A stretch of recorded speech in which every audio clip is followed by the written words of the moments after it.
બાળમિત્રો, તમારે વેત અને આંગળ વડે ટેબલ, પાટિયું અને બારીની લંબાઈ માપવાની છે. 1, 2, 3, 4, 5 આમ ટેબલની લંબાઈ 5 વેત છે. 4, 8,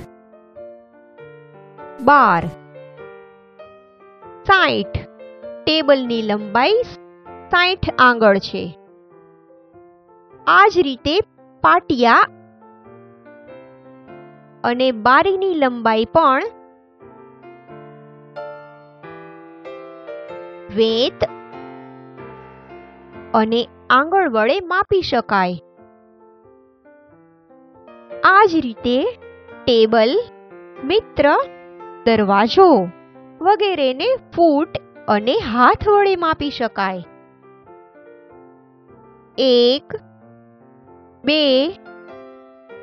3 આમ ટેબલની લંબાઈ 3 ફૂટ છે તથા હાથ વડે માપીએ તો ટેબલની લંબાઈ 2 હાથ છે. આ જ રીતે મિત્ર અને દરવાજાની લંબાઈ ફૂટ અને હાથ વડે માપી શકાય.